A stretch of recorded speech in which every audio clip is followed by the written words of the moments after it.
Um, so I want to talk a little bit about the Raw after Elimination Chamber, mainly the Cody Rhodes shtick. Uh, Yeah. Cody Rhodes fought Grayson Lawler afterwards, after Elimination Chamber, because they had a little beef. How cute! We all know Cody was gonna win. Come Yeah. on, could you imagine Cody hmm losing to Grayson fucking Lawler before fighting Roman Reigns? Come on, it's never gonna happen unless there was Yeah. an interference. That's the only way. Yeah. I mean, Cody's only lost twice since he's been back in WWE. Yeah, once 2 years against ago, Roman, and what was the other one? Drew McIntyre before Elimination Chamber. It Actually. was an interference, right, with the fucking Yep. Samoan spike. Yeah, you're right, you're right. Yep. Yep. And that's the thing, right? That match was done perfectly because it was a big match, it was a fun watch, but then the ending made sure to not dead anybody's steam. If Cody pinned Drew clean, then that would have deaded his steam 100%. Yeah. Drew also needed to win that match, Yeah, and the thing is, we all know Drew's a monster, but I love him so much more as a heel than as a face. Easy. I think as a face, Drew McIntyre is kind of boring, Yeah, easy. but he still kicks ass in the ring. I love his moveset, the look, everything's perfect. He's just, I think he's funnier and he's more of a dickhead when he's a heel, and I just like that about him. We like the dickhead. We like the dickhead. I agree. Yeah. Just like how Bailey, we like the dickhead. We just do. That's what it is, I think Bailey's great either way. Yeah, that's the and thing. now she's like a nice solid in between. Like, she's clearly a baby face, but her personality hasn't changed at all. Mm-hmm. That's great. I agree. I think Dakota's gonna betray her, like you said. But anyway, we're getting off topic. Yeah. With Cody Rhodes, after he beat Grayson Lawler, Paul Heyman came out, and Paul Heyman came out with 3 quote unquote suspended NYPD officers, which is crazy. Yeah. So, como se dice? Let's see here. So, once he brought him up, he wanted to relay a message to Cody. Basically saying is like, keep The Rock's name out of your mouth, all right? Because then they're gonna come over here, and your life is gonna be a living hell. And brother, como se dice? Paul Heyman sicked his dogs on him. Cody Rhodes fucked them all up with a chair, and then Cody got that microphone, came up on the fucking corner. He said, "Listen, all right, I want you to know this, okay? The bloodline isn't hunting me. I'm hunting the bloodline, brother." The fucking arena went crazy. Cody motherfucking Rhodes, you know what I mean? Like, people were losing their minds. And fucking Paul Heyman pulled up 2 phones, 2 of them, motherfucker. Hey, call Roman Reigns. Then he goes up with the second phone, he says, call The Rock. And so now he's calling these guys. Oh, they're setting it up, man. Oh, it's crazy. I love this feud. What were you going to say? You notice how the phone where he called The Rock had a sticker of The Rock on the back? Did it? Oh, yeah, it had bull, like the Brahma bull symbol. The bull, on the back. yeah. Yeah. You're right, yeah. And then the other phone was just a normal phone that he always uses. I just gonna say so. I thought it was a great bit. I think that this feud is getting better. I just love WWE so much right now. It's so fucking cool. It's such a great time to come back. If you're still contemplating it, brother, come back. It's good now. It's good now. So go ahead. You can it's like every week it only seems to be getting bigger and bigger. Really, it's that fucking crazy.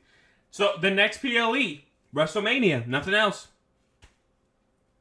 Yeah, WrestleMania 40. Let's go, baby. It's the countdown. Oh, trust and believe. We gonna watch that shit and we gonna cover it afterwards. Oh, chingado. It's gonna be fun. So with WrestleMania 40, I wanted to come up with a dream booking, at least for the main events, okay? So, like, this is how I would, like, kind of look at it, and if you disagree or if you differ with me, that's cool. But I'm going to give my scenario, then you give your scenario, because I also told them about this before. So, my scenario is simple. I want The Rock versus Cody Rhodes on night 1. I want Rhodes to... Either he wins or lose is irrelevant, but I would like him to win. And if when he wins... he gets his fucking ass handed to him by the bloodline. I'm talking slam through tables, beat with steel chairs, kendo sticks, all that shit, right? And now I know what you're thinking. Oh, but Seth said he would help. Seth can't help because he lost his belt to Drew McIntyre beforehand, and he got slammed through a fucking table after the match. Like, he got fucked up, right? So it's the same thing with him. So Seth can't help. And Seth can't help Cody, so Cody's going to get fucked up by the bloodline. And Roman's going to be there, too. He's going to fuck him up with him. And it's like, yeah, you ain't got no hope, boy. And then Rhodes versus Roman night 2. Rhodes comes out limping, injured, but he comes out. And after a long and grueling matchup where everything's stacked against them, Cody Rhodes wins WrestleMania Night 2. That's what I think. What do you That's think? that's solid. You know, Mhm. the thing is, I'm iffy on like having the Bloodline main event both nights because while The Rock definitely needs a match, Mhm.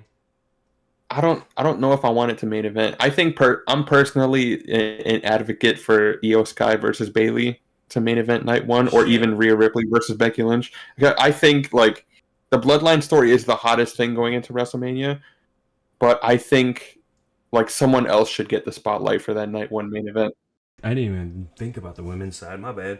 Yeah, Yeah, Rhea Ripley versus Becky Lynch should be day one. Well, then how about yeah. this night 2? Or even like Drew McIntyre versus Seth could main event night Mm-hmm. one too, because that's another big match. Mm-hmm.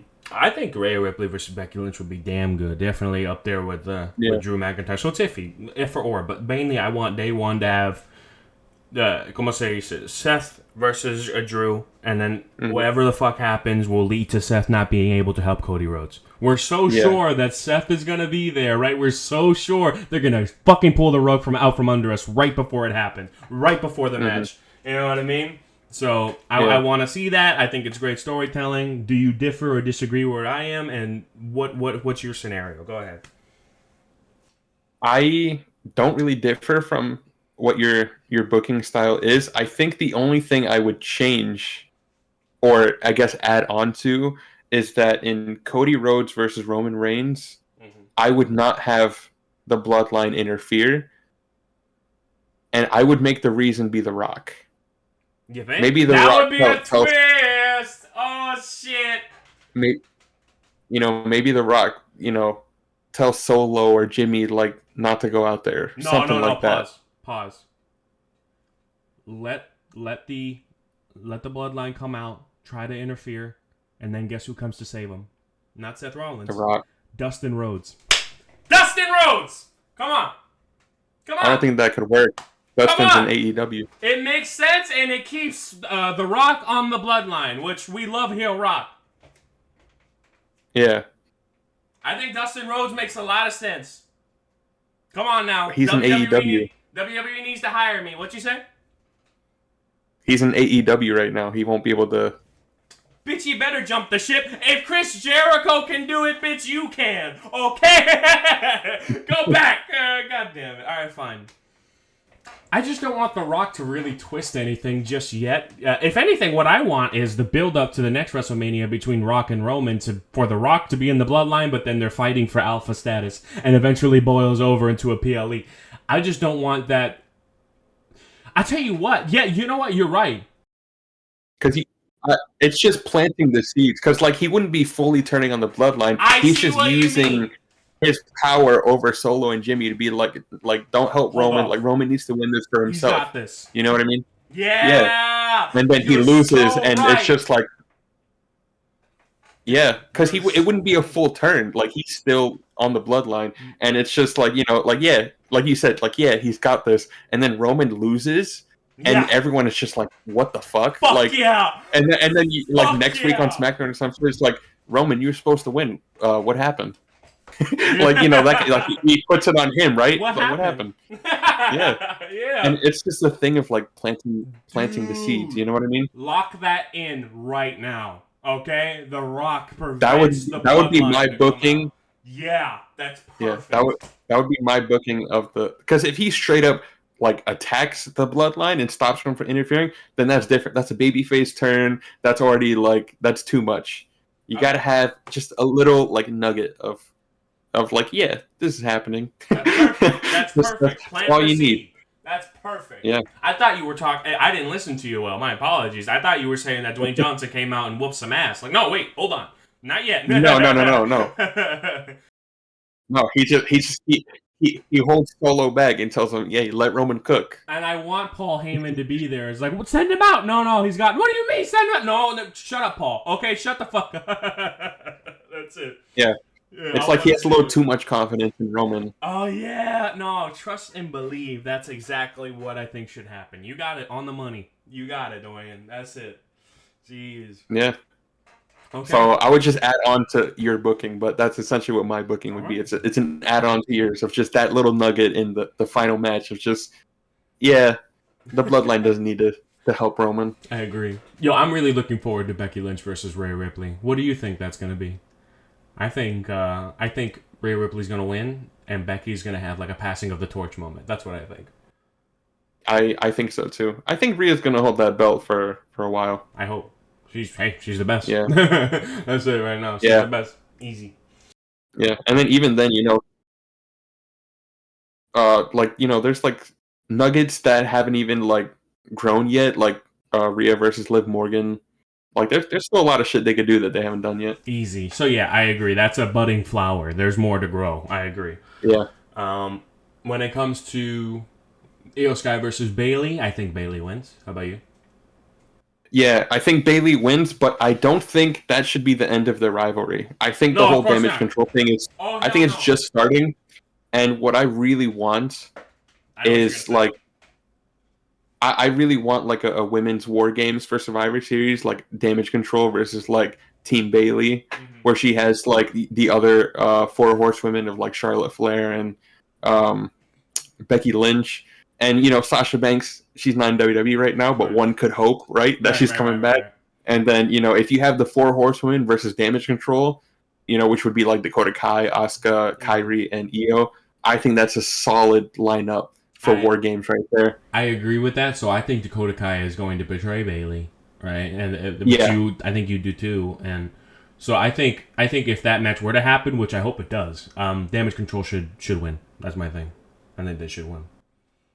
For war games? Yeah. Like if they did that? Yeah, because then you'd be solidifying, I guess, a new four horsewomen, which would be Damage Control. Well, yeah, even then, it would just be like solidifying the new generation. You know what I mean? Yeah. Who needs that win? You know what I mean? And who would be most affected? Who would be most affected by the loss?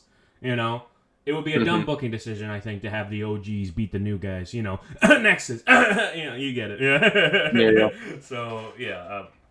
Overall, yeah, I could see this Damage Control story lasting all the way even until like next WrestleMania or something. Like I think like everything is just starting out. At Bailey, least the end of the year. At least, yeah. But yeah, Bailey, I think she's definitely walking out with the women's championship. If she doesn't, I think that's going to be bad booking. I think Bailey needs to win more than Io, and Io's great. I love Io. But that's wifey right there. That is wifey right there. I love Io, but her title reign hasn't been the best. And I think Bailey can definitely like take that title to new heights. Easy. Yeah, no, I think Bailey definitely should win. Judgment Day retains. We know this. It's not even worth discussing. At WrestleMania? Yeah, I think so. Who do you think their opponents are going to be? It's not going to be NCR. I don't even know all the other tag teams, but that's the thing. There's no build-up. Judgment Day is not going to lose. That's the thing. A lot of people think it's going to be Awesome Truth, the Miz and R-Truth versus Judgment Day. If that happens, shit, I think Awesome Truth may win. Yeah, that's a crazy matchup. You know what I want? Go ahead. How great would it feel to have R-Truth win a title at WrestleMania? That isn't the 24/7 chat. Yeah, I agree. Yeah, exactly. I think it would be awesome. I think, you know what, you're right. If that's the matchup, then R-Truth and Miz win. If that's the matchup. If it's not, then I don't care. Yeah. But then you also have Damian Priest with his Money in the Bank suitcase. You think he's going to use it at WrestleMania? I don't think so. Me personally, I don't think so. All signs are pointing to that he won't.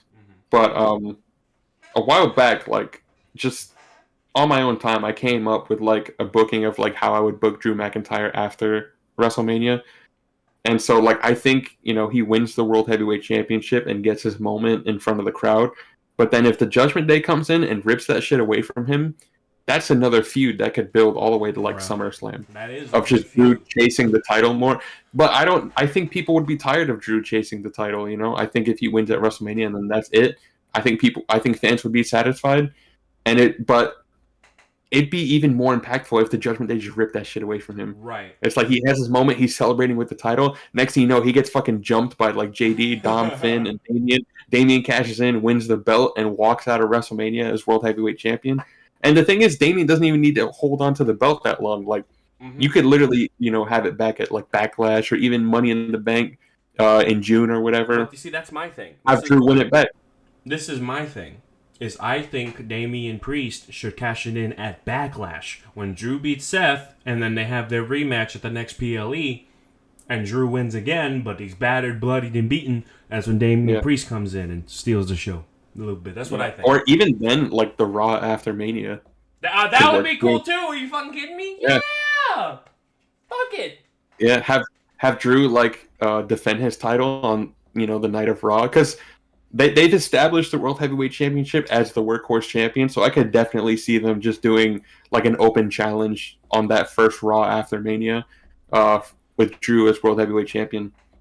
You know what I would love to see, although I don't know if this would squash Drew's character, because I think it would.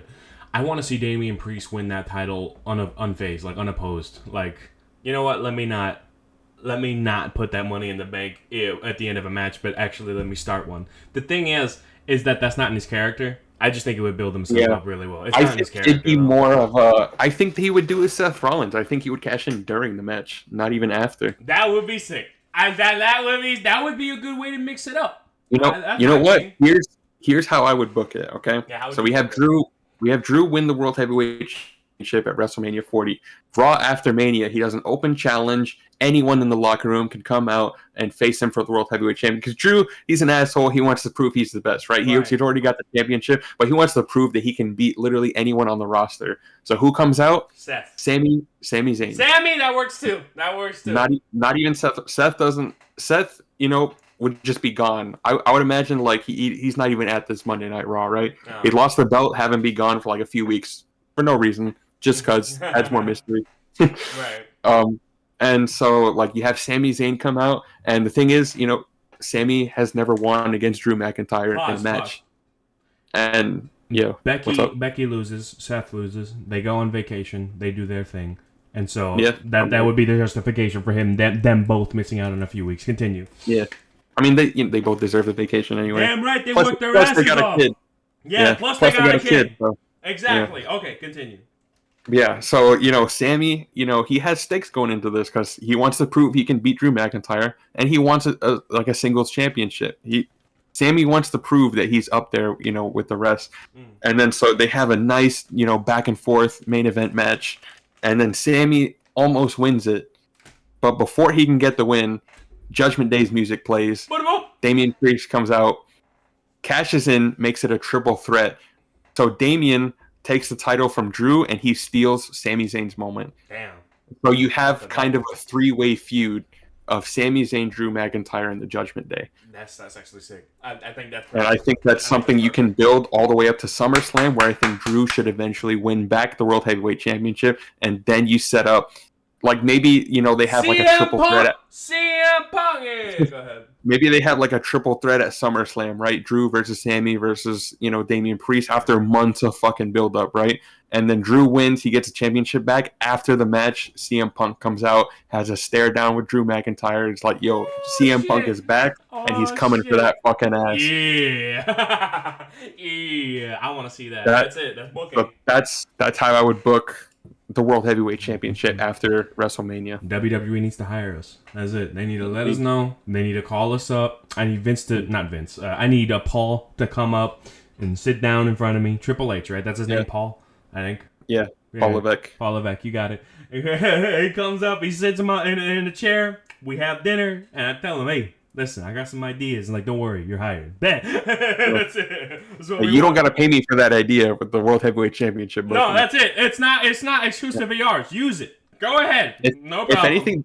If anything, the one change you could make, put Seth Rollins in that SummerSlam match, make the bitch a fatal 4-way. Okay. Damian Priest versus Seth Rollins versus Sami Zayn versus Drew McIntyre. I think that's a goated match right there. I think that is a goated match. I agree with you. All right. Yeah. Was there anything else WWE-wise that we need to talk about? I think I have it all. I think that's it. I think WrestleMania 40 is going to be a lot of fun. Mm-hmm. I agree. It's going to be fucking awesome. And we got to see that shit together. Oh, yeah. Easy. All right.